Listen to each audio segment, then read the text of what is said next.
Hey everyone, and welcome. Today we're diving into what is, without a doubt, one of the most important projects any of us will ever take on, raising our kids. But let's be real, the old rulebook just doesn't cut it anymore. So we're going to lay out a completely new blueprint for building kids who are not just smart, but strong, resilient, and truly responsible. Let's get into it. But first, let me ask you a question. Just think about it for a second.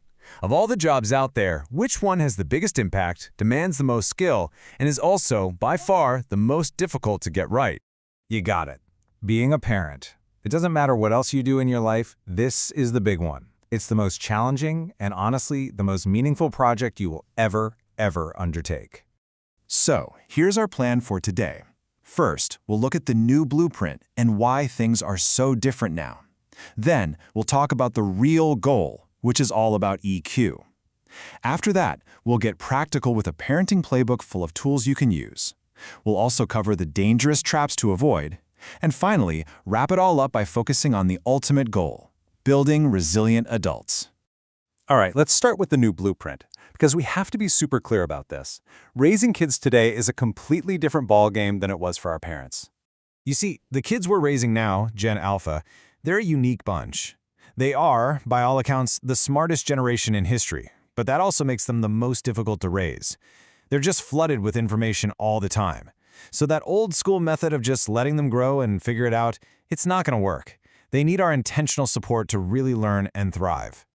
And that brings us right to the heart of this new blueprint. We have to shift our thinking about what the real goal is. It's time to move beyond grades and test scores and start focusing on building real emotional strength. In other words, we're talking about EQ. Look, we've all been trained to worship high IQ, right? The straight A student, the kid we call smart. But what really prepares a child for life isn't just a high IQ, it's a high EQ. That's the kid who has good friends, the one who doesn't fall apart when things go wrong, the one who can face failure and say, okay, what did I learn? That's the foundation for a truly successful life.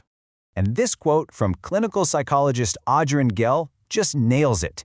The goal isn't to make our kids happy by solving all their problems. No way. It's to teach them how to find happiness on their own by building the self-reliance and confidence to know they can handle whatever comes their way. Okay, so theory is great, but how do we actually do this? Let's get into the practical side of things, your parenting playbook. These are the tools you can start using like today. Building EQ really starts with the words we use. So first, praise their effort, not just the A+. Wow, you worked so hard on that is so much more powerful than you're so smart. Next, help them put a name to what they're feeling. It sounds like you're feeling really frustrated. Then build empathy. Ask questions like, how do you think your friend felt when that happened? And maybe most important of all, create a home where they know they can talk to you about anything, a true safe space. You can even use characters from books and movies to start conversations about big, complicated feelings. And what about responsibility? Well, you can't just demand it. You have to nurture it. And you do that by giving them chances to make their own decisions, by teaching them to trust their gut. And this last one is huge. Win their heart. Don't declare war. If parenting feels like a constant battle, something needs to change. Focus on the relationship, on connection, and they'll want to be on your team.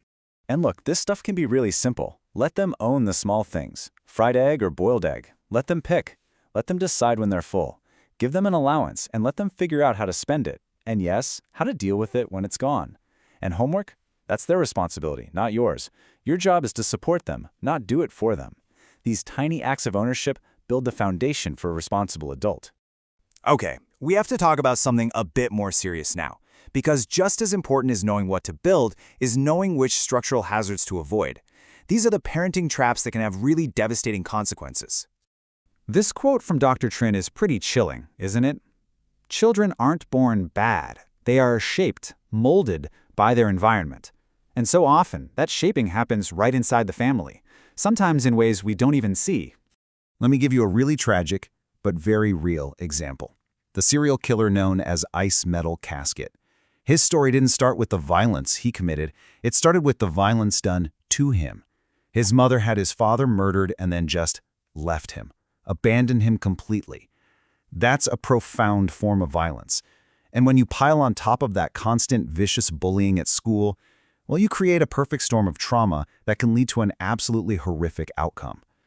And this gets to the heart of what emotional violence really is. it's often invisible. It's not just big, dramatic things like abandonment. It's the constant criticism. It's comparing one kid to another. It's those sarcastic, belittling words that we might say when we're angry. They don't leave bruises you can see, but they leave deep, lasting scars on a child's soul. So here's a quick gut check for all of us. First, are we failing to monitor their behavior? This isn't about being a spy, it's just about being aware. Who are their friends? Where are they? Second, do we fail to identify when things start to go off track? You have to catch that first lie, that first broken rule. And third, is our punishment appropriate?